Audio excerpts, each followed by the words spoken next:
Iya, Shalom, selamat sore semuanya. Selamat berjumpa kembali dalam kasih Tuhan kita Yesus Kristus. Apa kabar? Semoga kalian semua sehat-sehat sore hari ini ya. Ya, sore hari ini kita mau sharing tentang uh, boldness for the King, atau juga boldness for the King, atau dalam bahasa Indonesianya itu keberanian di hadapan Sang Raja. Nah, sudah kalian juga sudah dengar atau mungkin dengar pengajaran dari coach-coach yang lain ya dari minggu-minggu lalu tentang kebenaran, tentang keberanian ya di hadapan Tuhan. Nah, kalau kali ini Kak David mau sharing tentang keberanian, juga keberanian, tetapi lebih spesifik bagaimana kita mempercayai firman Tuhan. Nah, jadi keberanian itu ya, mungkin ini bisa kalian catat ya. Keberanian itu adalah keputusan seseorang ya yang diambil berdasarkan iman. Nah, jadi karena dia punya keyakinan akan sesuatu, maka dia berani ya dalam menghadapi masalah. Nah, umumnya keberanian itu ya dibutuhkan ya, adalah suatu nilai yang dibutuhkan ketika ada situasi yang mengancam, ada situasi yang tidak nyaman. Nah, kemudian dibutuhkan keberanian untuk melakukan sesuatu. Nah, jadi keberanian itu wajib kita miliki.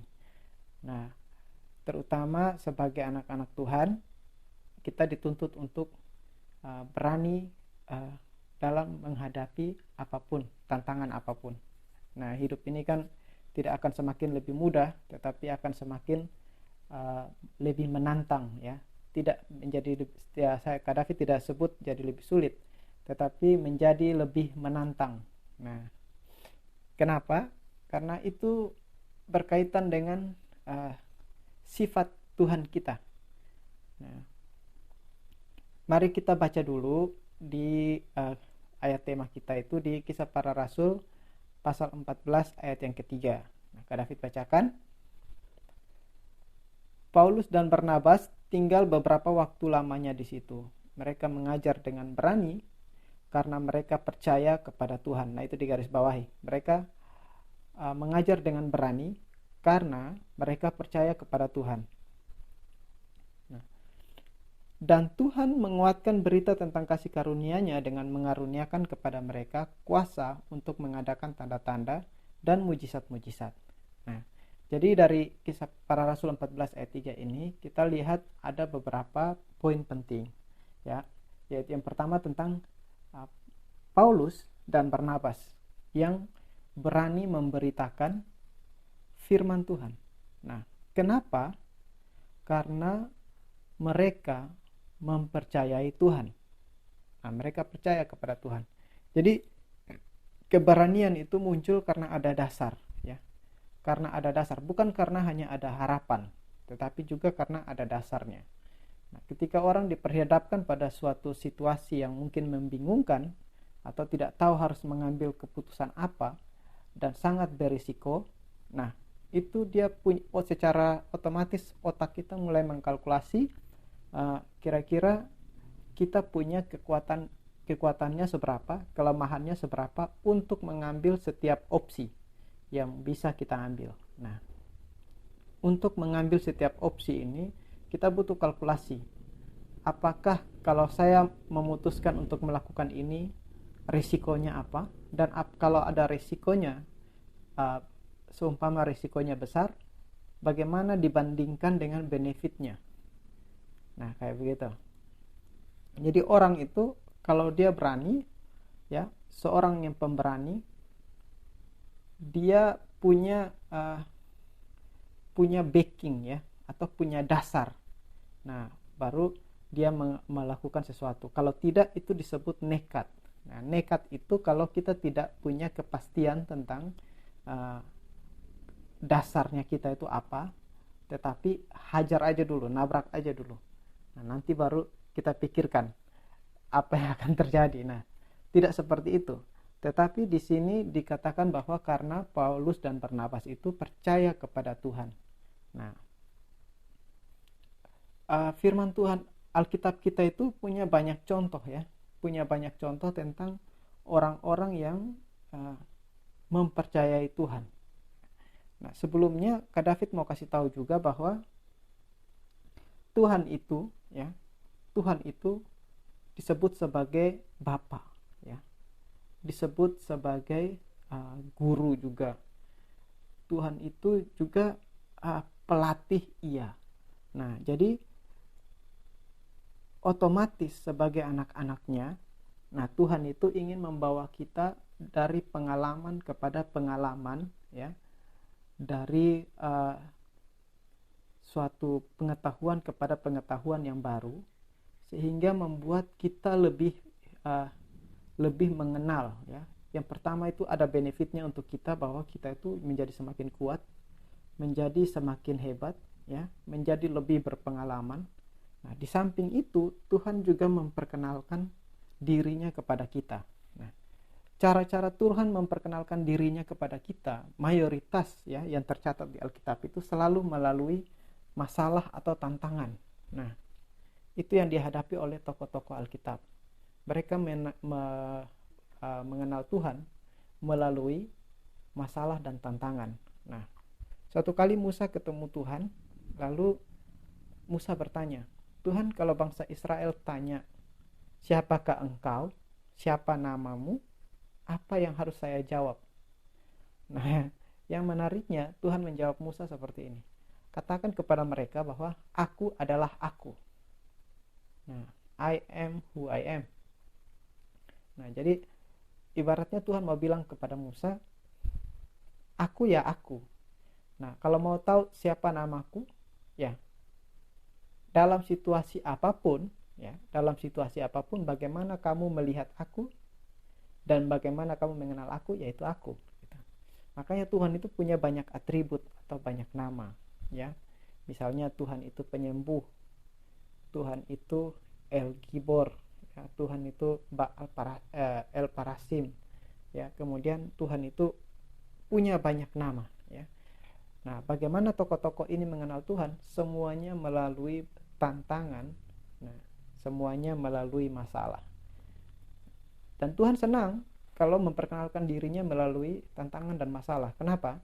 Karena dari situlah ya kita akan mudah untuk punya memori ya. Kita ya banyak benefitnya ya. Kalau kita mungkin dalam hal situasi-situasi yang tidak menegangkan, nah tidak ada sensasi menegangkannya, umumnya kita seringnya menganggap itu adalah situasi yang remeh.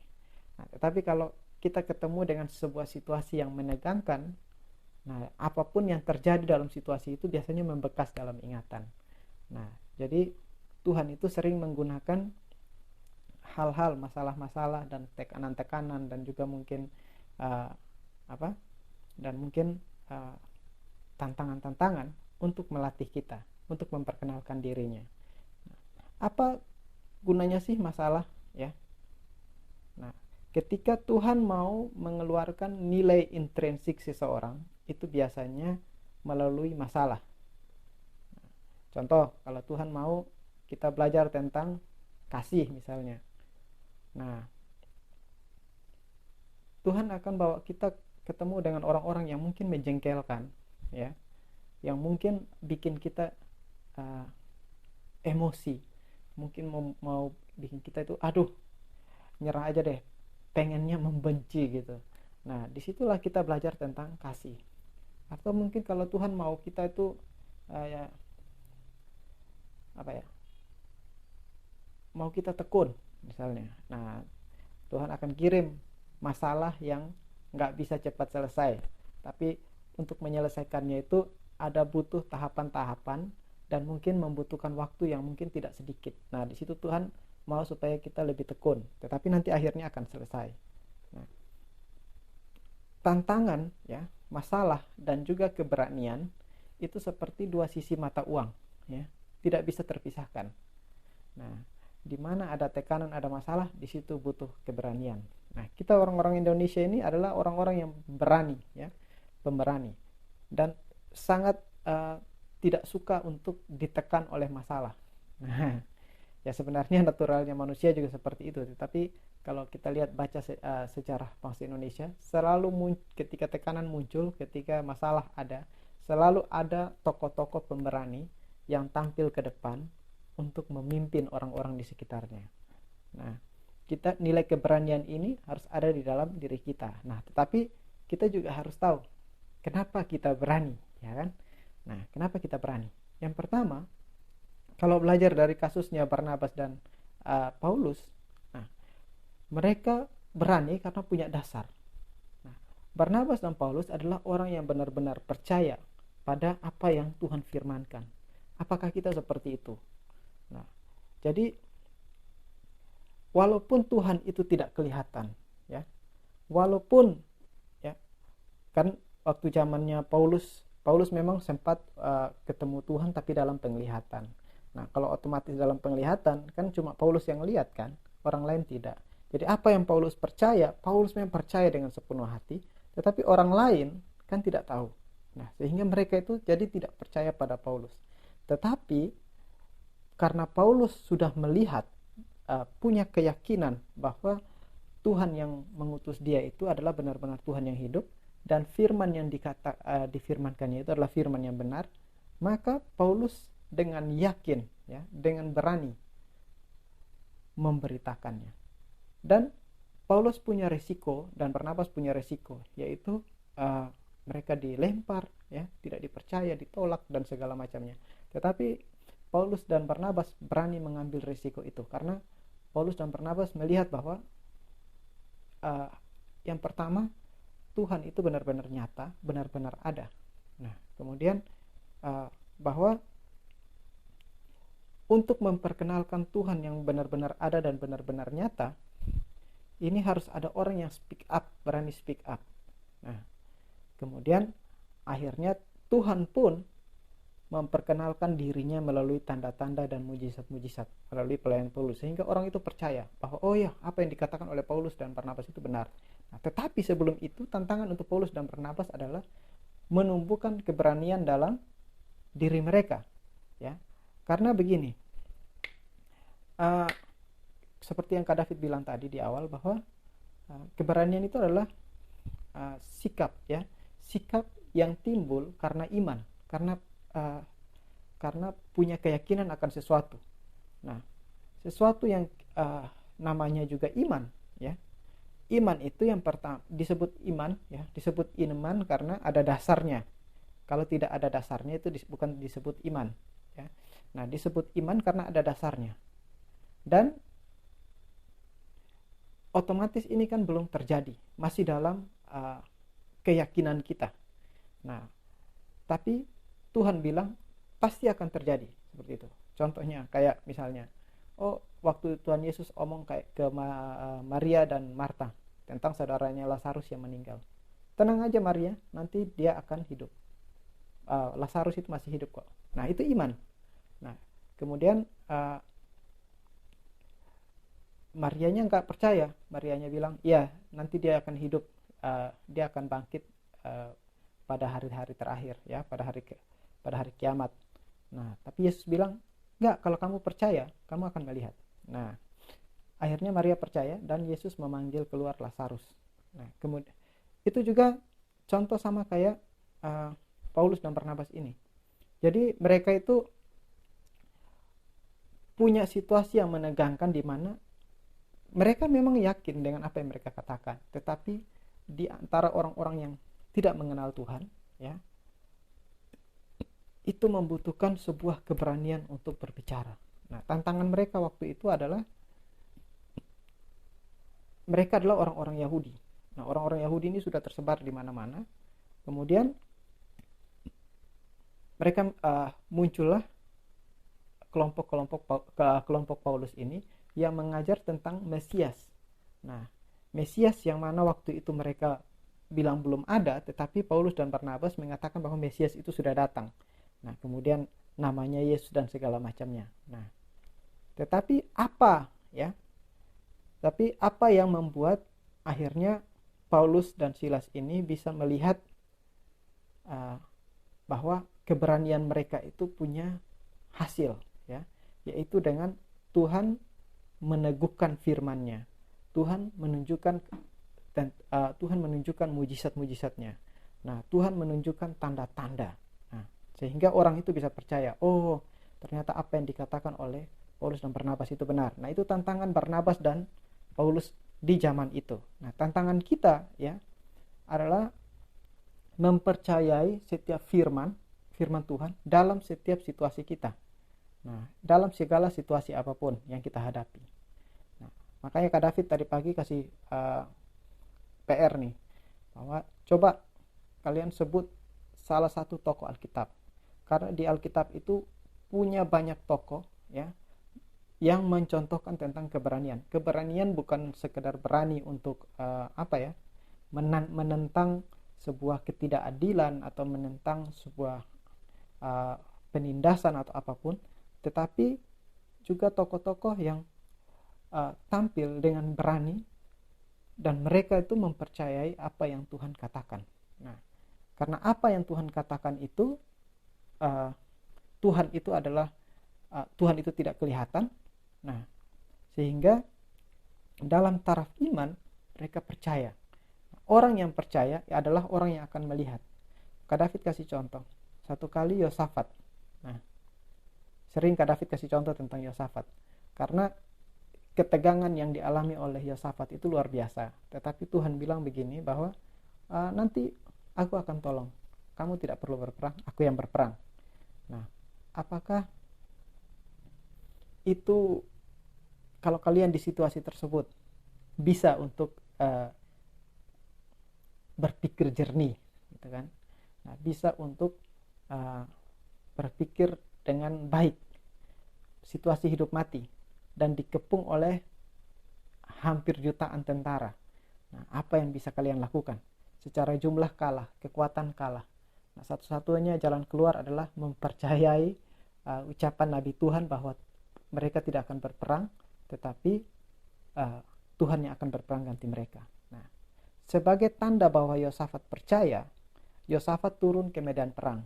Ya, Yosafat tidak diam di rumah, tidak tidur atau bahkan tidak lari. Oh, kalau gitu saya lari aja lah biar Tuhan yang berperang. Nanti kalau mereka udah kabur baru saya kembali. Nah, tidak seperti itu. Itu bukan ciri-ciri orang berani. Ciri-ciri orang berani seperti Yosafat.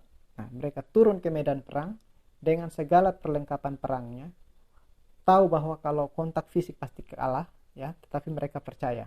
Mereka mau lihat bahwa Tuhan berjanji dia yang berperang. Nah, mereka mau lihat.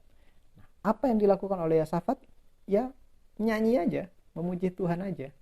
Nah, itu setidaknya itu yang bisa dilakukan oleh orang yang pede, ya. Kalau mereka nyanyi, muji Tuhan itu kan musuh lihatnya, wah pede banget mereka ini.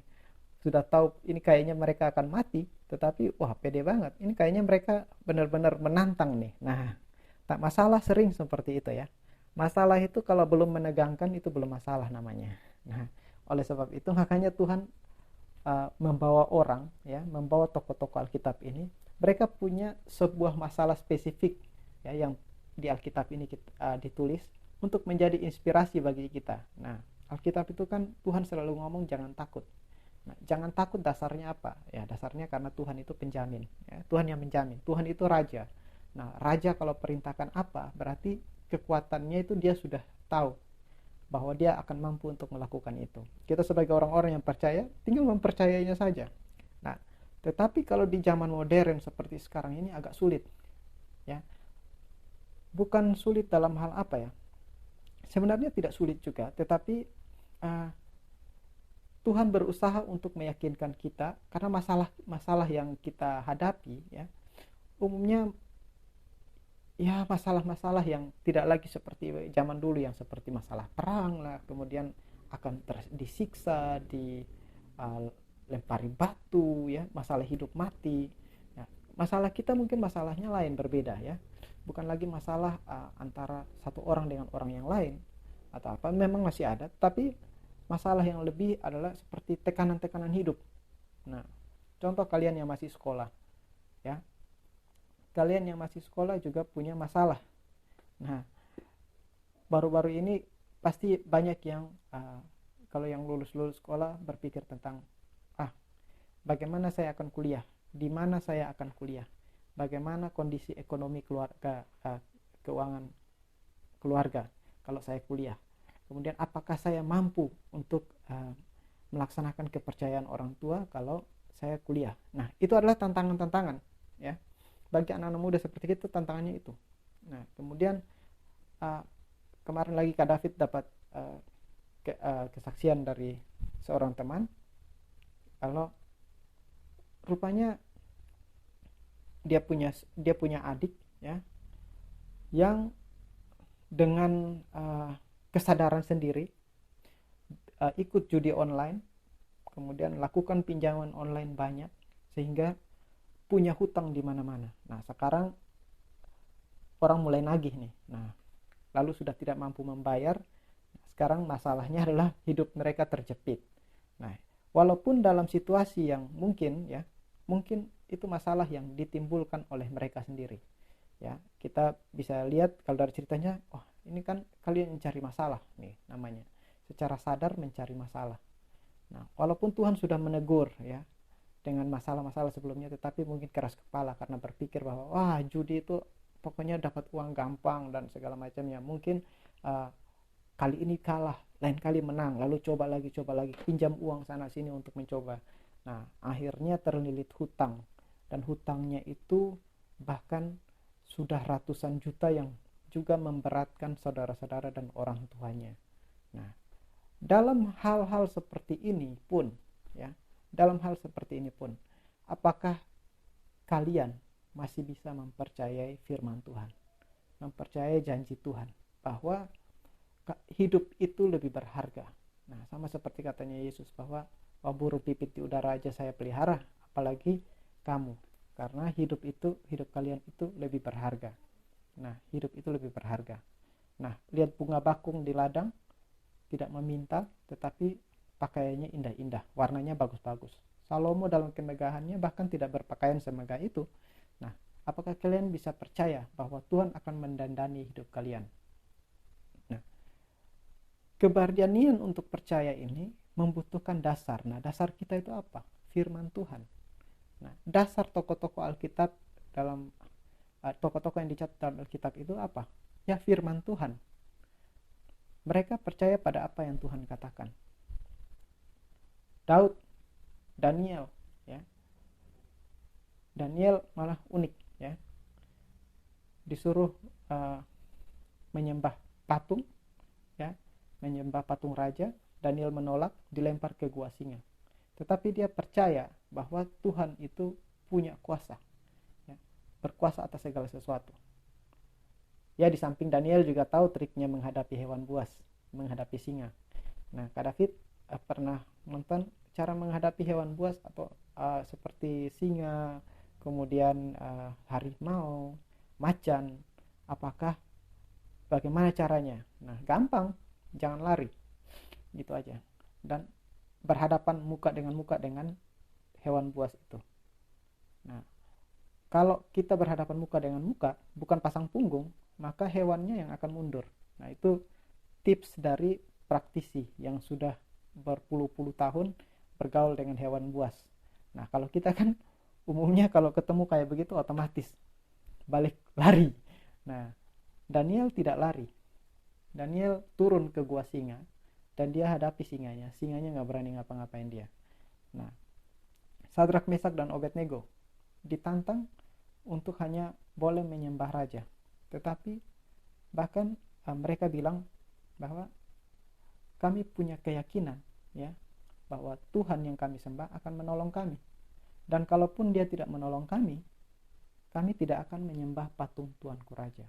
Wah, itu butuh keberanian yang luar biasa untuk menjawab seorang raja seperti itu. Dan itu menantang Tuhan. Tahu nggak kalian, kalau keberanian kita itu menantang Tuhan, Selama keberanian kita memiliki dasar firman Tuhan, maka keberanian kita itu memancing Tuhan untuk menunjukkan dirinya. Akhirnya apa? Ketika dilempar ke dapur api yang menyala-nyala, Nebukadnezar bukan cuma lihat 3 orang yang dilempar ke sana, tetapi 4 orang, dan salah satunya seperti anak dewa. Nah, Tuhan menampakkan dirinya di sana dan mengubah situasi mereka. Akhirnya apa? Satu kerajaan bertobat semua, tidak berani ganggu lagi Tuhannya Sadrak, Mesak, dan Abednego. Nah, banyak contoh di Alkitab, tetapi juga banyak contoh tentang orang-orang yang gagal mempercayai Tuhan. Salah satu contoh yang paling sering kita dengar adalah bangsa Israel. Bangsa Israel ketika dibawa keluar dari padang gurun, Tuhan sudah menjanjikan kepada mereka, kepada kamu akan diberikan tanah yang penuh dengan susu dan madu. Ya, susu artinya ternak bisa hidup, madu artinya hijau, ya, jadi subur. Nah, negeri seperti itu yang mereka harapkan. Kenapa? Karena Mesir itu kan padang gurun. Ya, Mesir itu hidupnya cuma dari sungai Nil. Nah, kemudian mau dibawa ke situ, kehidupan yang bebas, punya tanah sendiri, tidak lagi jadi budak. Nah, siapa yang nggak mau? Itu sebuah utopia bagi orang-orang tertindas masa itu. Nah, tetapi ketika mereka di bawah untuk mau masuk ke tanah Kanaan, walaupun mereka melihat bahwa wah, ini benar-benar negeri yang Tuhan janjikan, ini bagus nih, ini Tuhan benar-benar nih, memang negeri ini seperti yang dikatakan Musa, penuh dengan susu madu, hasilnya berlimpah ruah. Nah, tapi ketika mereka lihat bahwa yang mereka harus hadapi adalah penduduk, ya, penduduk Kanaan yang bukan cuma banyak, tetapi juga ada juga suku-suku yang besar-besar badannya. Nah, disitulah nyali mereka mulai ciut dan mulai tidak mempercayai Tuhan. Walaupun Tuhan dengan tegas mengatakan kalian akan masuk, tetapi mereka sendiri tidak percaya. Nah, mereka justru lebih percaya bahwa mereka akan mati di sana. Apa yang terjadi? Seperti yang Ayub pernah katakan, apa yang aku takutkan itulah yang terjadi. Nah, sehingga Tuhan membawa mereka berputar-putar di padang gurun, dikalahkan, sampai semua orang, diperkirakan sekitar 2 jutaan orang yang keluar dari padang gurun, dan hanya 2 orang yang bisa mempercayai Tuhan, yang berani mempercayai itu firman Tuhan, dan berani bertindak, dan berani tetap memegang firman Tuhan seumur hidupnya, yaitu siapa? Yosua dan Kaleb. Tidak sampai situ saja, setelah mereka berdua masuk, ya, dan mulai membagi-bagi, Kaleb menantang lagi, Yosua tolong kasih aku tanah yang di gunung yang udah dijanjikan, itu Musa udah janji kasih ke aku tuh, tapi aku baru mau remput itu buat aku. Kaleb ini salah satu pimpinannya bangsa Yehuda, ya. Nah, dan dia mau merebut salah satu daerah yang menjadi daerah terkuat saat itu, karena di sana itu hidup orang-orang enak dan datarannya itu tinggi. Nah, dan secara ilmu perang yang di atas akan lebih mudah mengalahkan yang mau rebut. Nah, seperti itu. Nah, tetapi Kaleb bilang, umurku 80 tahun, tetapi kekuatanku masih seperti orang 40 tahun. Artinya apa? Itu bukan artinya Kaleb itu awet muda atau apa, bukan. Tetapi dia masih punya semangat yang sama untuk mempercayai janji Tuhan. Nah, lalu dia pergi dan dia berebutnya. Dia ajak anak-anaknya, anak mantunya, segala macamnya, pokoknya bangsanya, pergi dan mengalahkan orang-orang raksasa itu dan merebut kota-kota mereka. Itu hal yang luar biasa dari Kaleb. Ya. Tetapi hal yang berbeda terjadi dengan Raja Saul. Ya. Setelah diangkat menjadi raja, nah Saul dijanjiin oleh Samuel, nanti 7 hari lagi aku akan datang untuk mempersembahkan korban. Nah, kamu sama bangsa Israel aja nih, tunggu di sini, jangan perang, jangan ngapa-ngapain, tunggu saya datang kalau sudah bakar korban, habis itu baru pergi perang. Nah, setelah 7 hari Saul lihat, aduh, ini Samuel nggak datang-datang nih. mana musuh udah di depan, kemudian rakyat Israel udah mulai tinggalin dia. Katanya tinggal di situ ditulis bahwa udah mulai meninggalkan dia. Nah, apa yang terjadi? Saul mulai ambil tindakan nekat. Nah, ini yang disebut dengan tindakan nekat. Tindakan nekat ini artinya kamu menyalahi apa yang dikatakan dengan keberanian, tapi beraninya itu tergolong nekat. Nah, kamu berani menanggung risiko yang justru terlalu besar untuk diambil dan tidak punya jaminan bahwa kamu akan selamat. Nah, kemudian Saul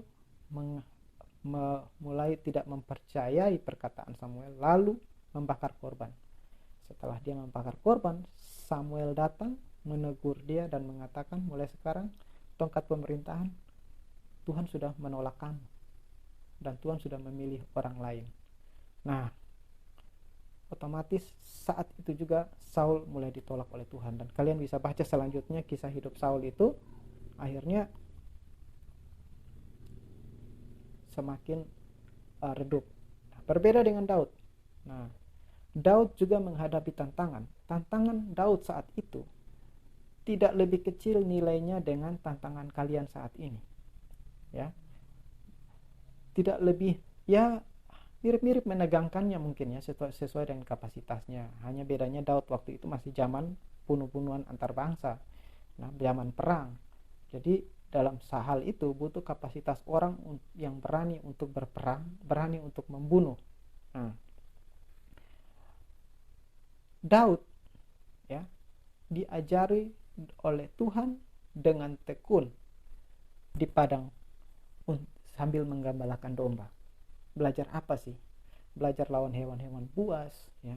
Belajar untuk menyelamatkan menyelamatkan ternak-ternaknya. Nilai-nilai kepemimpinannya itu Tuhan tumbuhkan di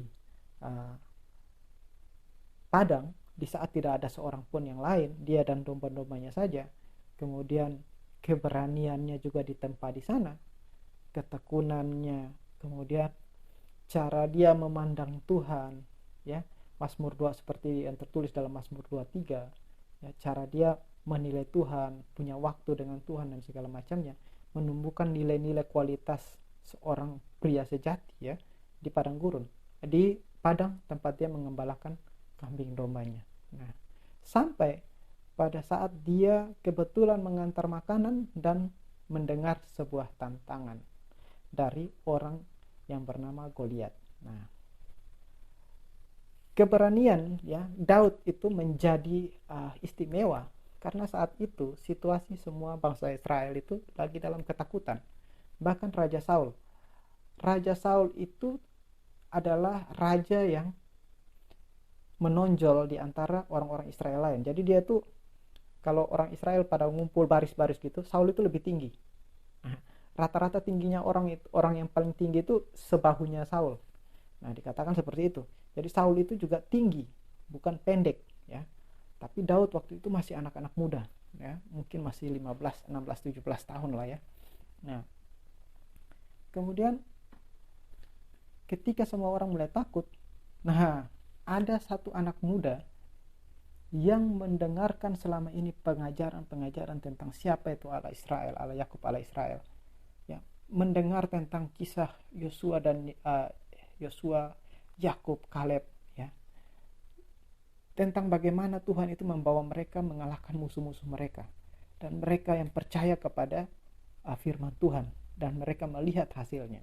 Lalu Daud yang punya mental seperti itu turun di medan perang. Ketika dia lihat, wah, ada orang menghina Tuhan nih,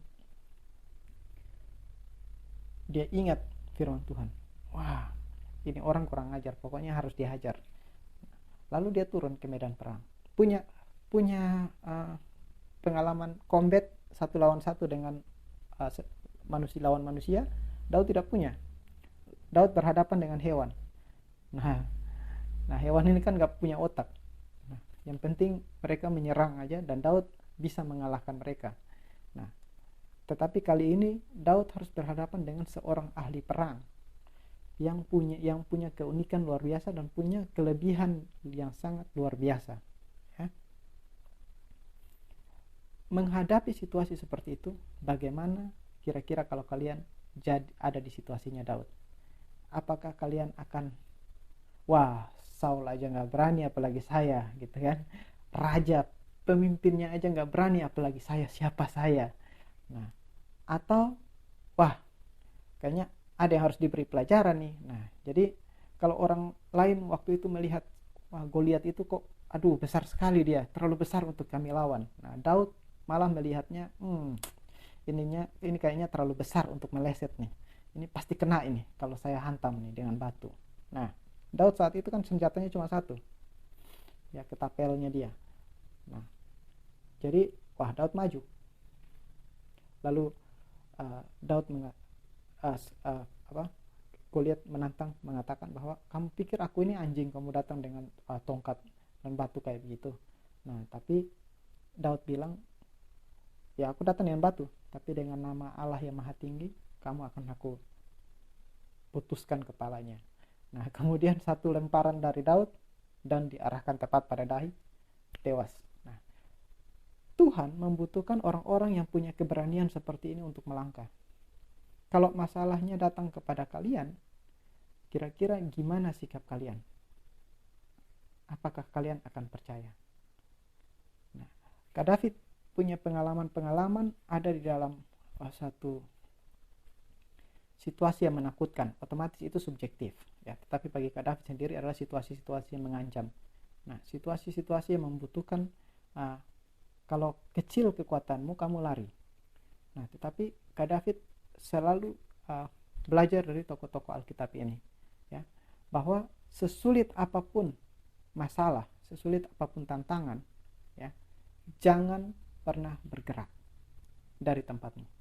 Itu Kak David belajar dari ketika menghadapi anjing galak. Nah, kalau menghadapi anjing galak, ya, kalau kalian bergerak mundur atau pasang muka takut saat dia melihat mata kalian, dia akan langsung menyerang. Nah, itu Kak David hafal itu. Jadi Kak David tidak takut menghadapi anjing galak manapun, ya, karena anjing itu punya sifat, kalau kita mundur dia akan maju, dan kalau kita maju dia akan mundur. Nah, walaupun gonggong, apalagi kalau anjing yang gonggongannya keras, semakin banyak dia menggonggong berarti itu anjingnya itu gugup sama kita. Nah, kita harus mengerti seperti itu. Nah, masalah juga seperti itu, ya. Masalah ada bukan untuk menjatuhkan kita, itu yang harus kita ingat. Tantangan ada bukan untuk menjatuhkan kita, ya. Tantangan ada untuk membantu kita mengeluarkan kemampuan-kemampuan terbaik yang kita miliki. Masalah ada untuk membuat kita itu semakin tajam, ya, semakin konsentrasi, semakin meningkat dalam kapasitas dan kemampuan. Nah, itu tujuan dari masalah. Jadi masalah itu bukan untuk membunuh kita. Tuhan tidak pernah mendesain sebuah masalah untuk membunuh kita. Kalau kalian baca dalam kitab Yakobus, dikatakan bahwa kalau kalian menghadapi tantangan, bersyukur, ya. Kalau kalian jatuh ke dalam pencobaan, bersyukur. Kenapa? Karena masalah dan pencobaan itu kesempatan untuk membuat kita semakin sempurna. Nah, itu yang Kak David percayai, ya. Dan Kak David juga diajarin oleh coach Kak David, Pak Nyoman dan Ibu Nuni, bahwa masalah itu punya masa waktu, ya. Tinggal siapa yang lebih kuat untuk bertahan. Nah, tapi kita karena punya dasar, ya, kita punya dasar. Nah, jadi dasar kita itu bahwa masalah itu ada.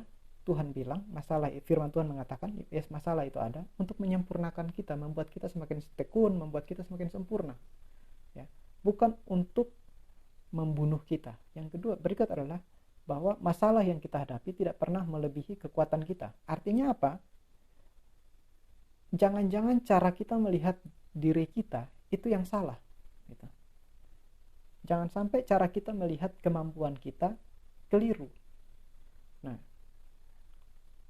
apa yang diujikan di sekolah pasti adalah apa yang udah diajarkan, atau minimal guru udah suruh kalian belajar, ya kan? Nah, tetapi itu menjadi sulit ketika harusnya kalian belajar, kalian tidak pakai untuk belajar. sehingga persoalan itu menjadi semakin sulit. Tapi setiap ujian pasti udah diajarin oleh gurunya atau kalian sudah disuruh belajar oleh guru. Nah, jadi bukan sesuatu yang baru. Dan kalaupun itu sesuatu yang baru, ya, kalian akan punya jawabannya.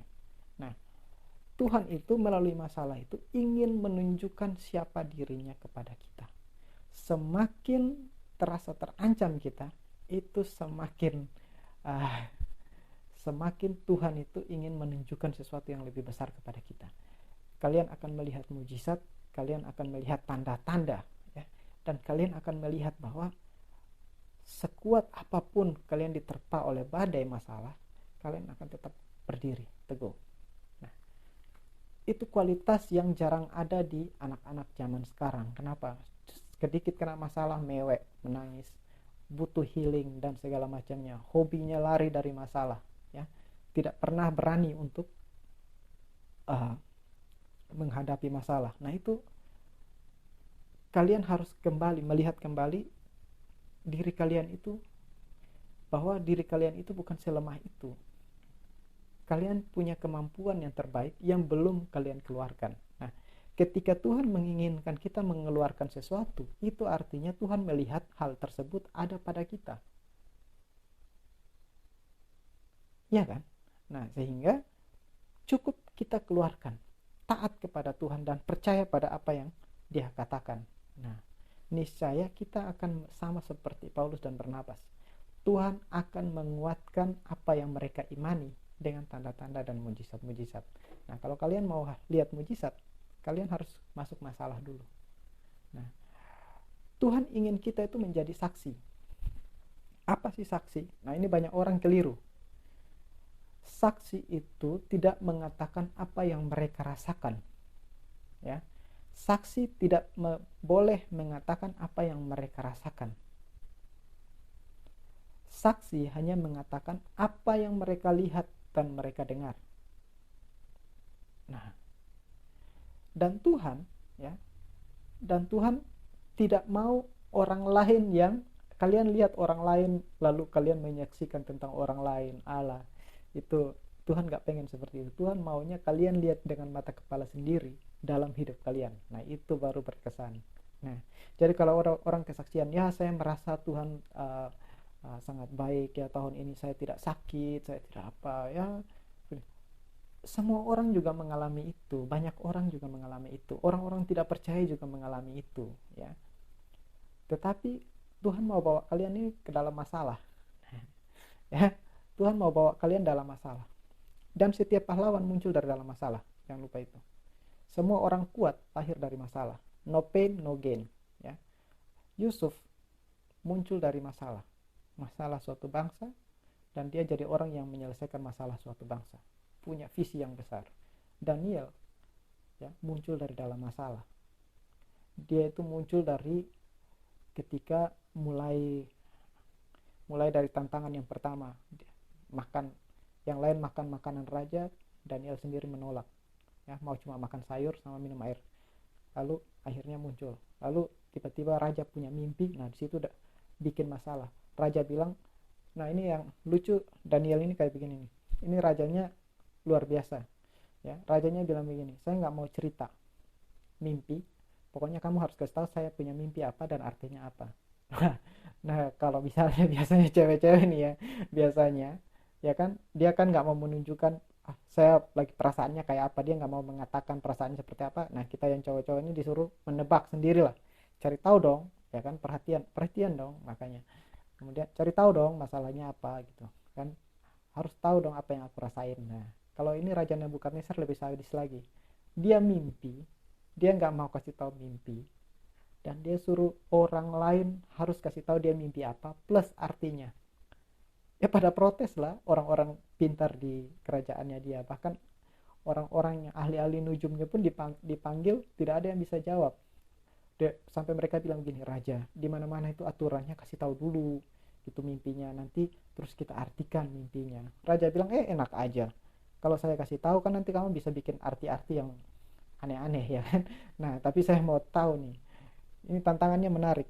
Nah, kalau kalian tidak bisa kasih tahu dalam 7 hari, kalian mati semua. Wah, raja mengeluarkan perintah itu, dan kalau raja udah mengeluarkan perintah itu pasti dia lakukan. Dalam keadaan terancam mati, muncullah Daniel. Lalu Daniel berdoa kepada Tuhan, Tuhan kasih tahu mimpinya. Nah, dari situ Daniel langsung naik lagi. Dan Daniel melayani 3 raja. Dan di ketiga raja tersebut, ya, semuanya punya masalah. Ya, semuanya punya masalah. Dan Daniel selalu berani untuk tampil. Tidak cari panggung untuk dapat reward, tetapi dia tampil untuk menunjukkan bahwa Tuhannya itu Tuhan yang benar. Nah, gimana dengan kalian nih? Kalian akan ketemu dengan kawan-kawan yang juga mengalami masalah yang kalian hadapi, ya. Nah, tetapi supaya kalian bisa menjadi jawaban bagi mereka, kalian sendiri harus melihat bagaimana Tuhan itu bekerja, dan kalian bisa menguatkan mereka. Kalian bisa bersaksi bahwa kalau ada masalah kamu tenang aja, kamu bisa berdoa dan lakukan ini. Nah, ada orang yang mengatakan yang penting berdoa aja. Ya, berdoa tidak cukup, ya. Berdoa itu tidak cukup. Berdoa itu kamu meminta kepada Tuhan, tetapi kalau kamu sendiri ketika Tuhan mau melakukan sesuatu, Tuhan juga butuh kamu untuk melakukannya. Nah, jangan hanya asal cuap-cuap berdoa aja tapi tidak mau melakukan sesuatu. Nah, kalian yang harus menyediakan diri untuk Tuhan gunakan untuk menyelesaikan masalah. Disitulah nanti kalian akan ketemu, lihat tanda-tanda yang ajaib bahwa Tuhan menolong kalian. Hal yang tadinya mungkin tidak bisa kalian terobos, sekarang akhirnya jadi bisa kalian terobos. Nah, David menantang beberapa anak-anak muda, ya, untuk mempercayai bagaimana kalau mereka itu kuliahnya di luar ketika mau kemarin. Nah, kenapa? Ya, karena kuliah di luar itu membutuhkan tantangan, ya, menghasilkan tantangan. Nah, biaya, ya, kemudian jauh dari orang tua, harus mandiri, ya, kemudian belum lagi kuliah, harus belajar untuk mensupport diri sendiri. Nah, itu tantangannya luar biasa bagi anak-anak yang mau kuliah. Nah, tapi Kak David bilangnya begini, kalau kamu percaya pada Tuhan, ya, go. Karena ya, di luar kamu akan ketemu banyak persoalan-persoalan yang tidak kamu temui di tempat ini, dan justru kamu akan ketemu dengan banyak-banyak orang yang kreatif dalam menyelesaikan masalah. Di sana kalian bisa belajar. Nah, bukan hanya sekedar karena kualitas pendidikan di luar lebih baik daripada, terutama di yang bagian barat, Indonesia bagian barat jauh lebih baik daripada kita di NTT. Apalagi kalau masalah IT, kan belajarnya sebaiknya di sana. Nah, David selalu menantang dalam artian mau nggak mempercayai Tuhan dan berjalan bersama Tuhan. Nah, banyak orang percaya Tuhan katanya, tapi kalau mau berjalan bersama Tuhan itu nggak mau, gitu. Takut, ya. Nah, Tuhan itu senang bermain dengan rasa takut kita. Nah, kenapa? Karena memorable. Kalau semakin menegangkan sebuah situasi, semakin membuat emosi kita juga hanyut di dalamnya, itu menjadi membekas dalam diri kita. Apalagi kita sudah bisa melihat cahaya di ujung lorong, ya, jalan keluar dari masalah yang kita hadapi. Nah, Tuhan senang kayak begitu. Nah, kitanya ini yang harus menyiapkan diri. Nah, Tuhan itu kan senang kalau Kak David mau bilang begini, setiap lagu pujian dalam Alkitab yang ditulis itu adalah hasil dari mempercayai Tuhan, baru jadi pujian. Nah, ketika Tuhan bawa kalian ke dalam sebuah masalah dan Tuhan berjanji akan membawa kalian keluar dari sana, Tuhan sedang menitipkan puji-pujian dalam benak kita. Nah, ketika kita keluar dari masalah, kita punya bahan untuk memuji Tuhan. Ketika saya menghadapi masalah ini, tantangan ini, ditolak, dihina, segala macamnya, tetapi Tuhan membela saya dan begini, itu adalah puji-pujian bagi Tuhan. Nah, selama ini kan kita senang kalau nyanyi-nyanyiannya orang. Nah, kita senang nyanyi puji-pujiannya orang, kita nyanyikan kesaksiannya orang. Tuhan gak pengen itu. Tuhan maunya dia bawa kita supaya punya pujian. Masing-masing itu punya masing-masing itu bisa ketemu tantangan, kemudian ketemu jalan keluarnya, dan ketemu puji-pujiannya masing-masing. Nah, itu baru benar-benar puji-pujian. Kenapa? Karena puji-pujian yang benar itu lahir dari hati, yaitu lahir dari pengalaman pribadi. Nah, itu baru puji-pujian yang keren. Nah, itu puji-pujian yang tidak akan bisa dirasakan oleh orang lain, ya. Hanya kita dan Tuhan. Itu puji-pujian yang sangat luar biasa. Dan Mazmur bilang selalu nyanyikan bagi Dia itu lagu-lagu baru. Kalau setiap lagu muncul dari masalah, artinya Tuhan mau bawa kita dari masalah kepada masalah, dan kita jadi problem solver, ya. Kita akan ketemu dengan Tuhan membantu, menolong kita untuk menyelesaikan masalah ini. Mungkin kemudian semakin meningkat lagi level masalahnya, semakin meningkat lagi level masalahnya. Tetapi dari setiap masalah-masalah itu ada selalu lagu baru yang keluar. Nah, kalau kalian perhatikan di Alkitab, setiap lagu puji-pujian, mulai dari Musa yang menulis lagu pertama, itu keluar dari Laut Teberau. Ya, Daud penulis lagu, keluar dari masalah. Dia hanya tulis lagu tentang apa yang dia hadapi dan bagaimana Tuhan menolong. Dalam setiap situasinya dia bikin jadi lagu. Nah, kemudian itu menjadi lagu puji-pujian yang memorable bahkan sampai kepada kita zaman sekarang, ribuan tahun setelah Raja Daud. Kita masih nyanyikan lagu-lagunya dia. Nah, itu adalah kesaksian. Nah, itu adalah kesaksian bagi banyak orang. Nah, cara kita memperkenalkan Tuhan kepada orang, ya. Kita mungkin bisa bilang, wah ini mengajarkan ini mengajarkan ini. Tetapi lebih berkesan apa yang kita alami, pengalaman apa yang kita miliki bersama Tuhan. Nah, itu yang lebih berkesan, ya. Semua manusia menghadapi masalah, karena masalah itu baik, ya. Masalah itu meningkatkan level hidup kita. Kita ada di zaman semodern ini karena ada orang-orang berani yang menentang masalah, ya, dan akhirnya membuat kita punya hidup seperti ini. Kita punya kendaraan, ya, yang rodanya bulat itu pakai mesin karena masalah. Kita punya saluran komunikasi seperti saat ini karena adanya masalah, dan itu diselesaikan. Masalah itu membuat hidup berkembang. Masalah itu membuat manusia berkembang, berevolusi, dan segala macamnya. Nah, manusia itu masalah, ya, tantangan itu membuat kehidupan semakin maju. Nah, jadi jangan alergi terhadap masalah. Nah, tetapi kita harus siap di dalam masalah. Dalam setiap masalah yang kita hadapi, ada satu nilai yang Tuhan mau keluarkan dari kita, yaitu keberanian untuk mempercayai. Nah, terakhir Kak David kasih contoh tentang Tuhan Yesus. Tuhan Yesus juga pernah mengalami ketakutan ketika semakin dekat dengan tantangan finalnya untuk berani menyerahkan nyawanya sebagai tebusan bagi semua orang, semua manusia. Nah, kalau kalian baca di Lukas, ya, Matius, itu menggambarkan, bahkan di Yohanes menggambarkan betapa takutnya Tuhan sampai malaikat itu datang untuk menghibur dia, untuk menguatkan dia. Nah, dan uniknya doa Yesus itu bilang, Tuhan Yesus itu bilang begini. Nah, ini juga yang harus kita tiru, ya. Tuhan Bapa, kalau boleh cawan ini lalu daripadaku. Kalau boleh jangan ada masalah seberat ini, tantangan seberat ini. Kalau boleh diangkat aja Tuhan, ya. Kalau boleh jangan ada masalah kayak begini, jangan ada hal kayak begini. Ini berat banget nih, ini nyawa soalnya. Nah, tapi Tuhan Yesus tidak berhenti di situ, ya. Tuhan Yesus bilang begini, kalau boleh cawan ini diangkat daripadaku, tetapi jangan kehendakku yang jadi, melainkan kehendakmu lah yang jadi. Nah, itu kembali kepada pelajarannya Kak David yang lalu-lalu tentang bagaimana kita menyesuaikan diri dengan rencana Tuhan.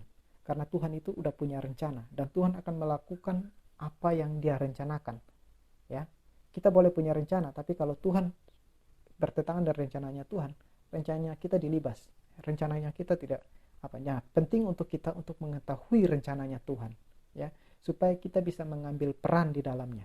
Nah, kalau kita mengerti rencananya Tuhan, ya, maka yang kita lakukan juga akan berusaha untuk mensukseskan rencana itu. Nah, untuk mensukseskan rencana itu, apapun yang dibutuhkan, yang kita butuhkan, ya, itu Tuhan siap supply.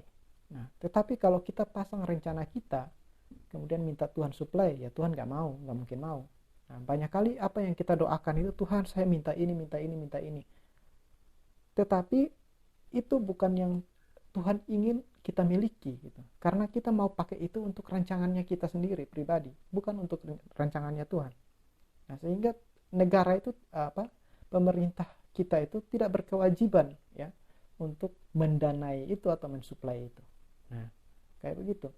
Sehingga ditulis di Alkitab, jangan sampai kamu mau pakai untuk kepentingan, habiskan untuk keinginanmu sendiri, memuaskan keinginanmu sendiri. Ya Tuhan gak akan kabulkan. Nah, seperti itu. Yesus merasa takut ketika menghadapi kematiannya, tetapi dia bilang begini, jangan kehendakku yang jadi, melainkan kehendakmu lah yang terjadi. Nah, ketika kita semua menghadapi masalah, ya, ketika kita menghadapi masalah, apakah kita bisa mengatakan seperti itu? Tuhan, kalau bisa, saya tidak perlu menghadapi masalah ini. Ya, tetapi kalaupun harus terjadi, jangan kehendakku yang jadi, melainkan kehendakmu lah yang jadi. Nah, ketika Yesus setelah itu, Yesus tetap mempercayai janji Bapanya yang mengatakan bahwa dia akan bangkit dari antara orang mati. Kebenaran orang benar akan melihat kehidupan. Nah, ini firman-firman Tuhan nih. Nah, kemudian upah dosa itu kan maut. Kalau kamu nggak berdosa, kamu nggak akan mati. Kemudian bahwa pengorbanannya dia akan menjadi tebusan bagi banyak orang. Benefitnya akan luar biasa. Ini satu-satunya jalan untuk menyelamatkan manusia dari kerajaan maut. Nah, Yesus lakukan itu. Dan akhirnya Yesus melihat kembali kehidupan. Setelah hari ketiga mati, dia bangkit kembali. Tetapi upah dari ketaatannya dia, taat sampai mati. Kita, anak-anak Tuhan, kembali bisa menjadi kita bisa diangkat kembali menjadi anak-anak kerajaan oleh karena pengorbanan Yesus. Bayangkan kalau Yesus itu lari dari masalah dan membesar-besarkan ketakutannya dia, ya, membesar-besarkan masalahnya dia. Kita seringkali kalau ketemu masalah, aduh, mewek dulu, udah nangis-nangis dulu. Padahal masalah ini kan masih dalam kalkulasinya kita, kan ketakutan ini masih dalam pikiran kita. Nah, tapi kita udah membesar-besarkan itu seolah-olah itu jauh melebihi. Prinsipnya satu, masalah yang kita hadapi tidak akan pernah melebihi kekuatan kita. Itu firman Tuhan. Nah, kembali kepada Paulus dan Barnabas. Kalau kita berani mempercayai firman Tuhan dan kita memperkatakannya, mengajarkannya, Tuhanlah yang punya beban untuk membuktikan setiap perkataannya itu. Ya. Paulus dan Barnabas mengalami banyak mujizat dalam kehidupan mereka. Paulus itu dia digigit ular, gak mati. Karena Paulus mempercayai firman Tuhan yang mengatakan bahwa dia harus menghadap kaisar untuk memberitakan Injil. Otomatis keyakinannya dia gak akan mati di jalan. Apapun yang menghadapi dia di jalan, dia tahu dia gak akan mati. Mau kapal karam kayak, mau digigit ular kayak, sampai orang pikir dia itu dewa, titisan dewa. Karena gak mati. Padahal dia cuma mempercayai bahwa saya nggak akan mati kok sampai saya ketemu dengan raja. Nah, setelah itu baru dia bilang bahwa hidupku sudah tidak akan lama lagi, kemudian aku sudah mengakhiri pertandinganku dengan baik. Nah, karena dia sudah memenuhi apa yang difirmankan oleh Tuhan dan dia percaya itu. Mereka juga disiksa, tetapi mereka tahu mereka tidak akan mati, mereka akan diselamatkan oleh Tuhan. Dan itulah yang akan terjadi ketika kita mempercayai firman Tuhan dan kita berani untuk melangkah karena firman itu, maka Tuhan memiliki beban pembuktian untuk menunjukkan, menyatakan bahwa perkataannya itu benar. Bukan kita yang punya beban untuk membuktikan bahwa Tuhan itu benar, tetapi kita menempatkan beban pembuktian itu kepada Tuhan. Tuhanlah yang punya beban untuk menunjukkan bahwa apa yang saya katakan, apa yang saya imani memang benar, itu adalah firman Tuhan. Punya dasar apa? Dasarnya Alkitab. Nah, itu ya adik-adik ya. Jadi hari ini kita belajar tentang satu nilai intrinsik dalam diri kita, yaitu tentang bagaimana menjadi berani. Nah, berani kenapa? Berani karena kita punya dasar. Dasarnya apa? Firman Tuhan semesta alam. Nah, Tuhan itu kan punya segala kuasa. Jadi tidak ada kuasa yang bisa mengalahkan Tuhan. Apapun yang Dia katakan, itulah yang namanya kebenaran. Kita mempercayai itu. Kemudian kalau kita sudah mempercayai itu, yang berikutnya adalah apa? Berani untuk melangkah. Bukan cuma berani untuk percaya, tapi harus juga berani untuk melangkah. Sebagai langkah, sebagai tindakan nyata bahwa kita percaya, kita berani melangkah. Nah, kalau kalian punya masalah misalnya, kuliah semakin berat, ya, tidak rasa-rasanya otak udah nggak mampu, ya, untuk menghadapi ujian dan segala macamnya, tugas-tugas dan segala macamnya. Nah, Tuhan itu maha tahu. Bacakan firman itu kembali kepada Tuhan. Tuhan, Engkau Tuhan yang maha tahu dan aku anakmu. Masa masalah kayak begini aku nggak tahu jalan keluarnya apa? Malu-maluin dong. Nah, beban pembuktiannya adalah kepada Tuhan. Nah, dengan Roh Kudusnya, Roh Kudusnya akan membuka apa yang ada, segala macam yang ada dalam pengetahuan Allah itu akan dibukakan kepada kita. Nah, melalui Roh Kudusnya kita akan dapat hikmat, kita akan dapat ketenangan dan segala macamnya. Nah, itu Kak David sudah alami, jadi Kak David menceritakan kepada kalian. Nah, apapun tantangannya jangan takut. Nah, jangan takut. Baca firman Tuhan supaya kalian tahu apa yang Tuhan firmankan. Nah, iman itu lahir dari pendengaran akan firman Tuhan. Kalian bacalah firman Tuhan, bacalah Alkitab supaya tahu apa yang Tuhan katakan kepada kalian. Taruh Alkitab di HP, baca, ya, jangan tiktokan terus, ya. Wah, kadang tapi tiktokannya rohani, enggak ada. Ya, jangan alasan, ya. Jangan hanya nonton YouTube terus, ya. Baca juga Alkitab supaya, karena semua masalah yang kita hadapi, ya, kalian cukup punya dasar dari Alkitab, ya, dasar dari Alkitab. Kemudian pengetahuan itu bisa ada di mana-mana, lewat YouTube, lewat TikTok, segala macam media untuk memberi kita pengetahuan akan suatu ilmu, ya. Kak David ini bukan orang yang pintar, tetapi Kak David baca Alkitab dan juga rajin belajar, ya. Belajar dari mana aja, suka memperhatikan terutama bagaimana cara orang-orang itu menyelesaikan masalah-masalah tertentu, ya. Sehingga itu menjadi clue, ya. Dan menghadapi tekanan apapun, ya, baik tekanan dalam hidup, dalam pekerjaan dan apapun, ya, tidak pernah ragu, ya. Mau masalah keuangan kek, mau masalah apa kek, tidak pernah ragu. Kak David percaya bahwa hidup itu lebih penting, ya. Dan bagi orang yang percaya, makanannya disediakan, air minumnya dijamin, ya. Kemudian sebagai ambasador, nggak mungkin dong negara tidak menjamin kehidupan Kak David. Nah, wajib. Kak David ini kan PNS, jadi ngerti itu bagaimana tanggung jawab seorang pemerintah kepada pegawai-pegawainya. Jadi Kak David tidak pernah khawatir tentang itu. Kak David jalan aja kerja aja terus, tidak pusing tentang bagaimana, karena Tuhan pasti akan mencukupkan. Dalam masalah kehidupan apapun selalu ada jalan keluarnya. Nah, masalah itu membuat kita semakin kuat dan juga membuat kita tetap rendah hati. Jangan lupa yang keduanya itu, rendah hatinya. Jangan sampai kita sudah semakin lebih hebat lalu tinggi hati. Justru tinggi hati itu akan mendatangkan kehancuran, ya. Masalah yang tadinya kecil harusnya bisa kita hadapi, justru malah menghancurkan kita. Kenapa? Karena sikap tinggi hati. Jadi masalah itu ada untuk membuat kita semakin meningkat, hidup semakin meningkat, dan juga tetap membuat kita rendah hati. Karena kita tahu bahwa kekuatan kita itu datang dari firman Tuhan, ya.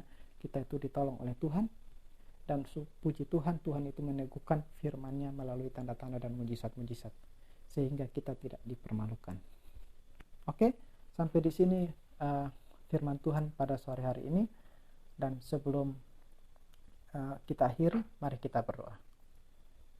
Bapa di surga, Bapa di dalam nama Tuhan Yesus, terima kasih Tuhan untuk kepercayaanmu, terima kasih untuk kasih dan anugerahmu, terima kasih untuk firman-Mu bagi kami, ya Tuhan.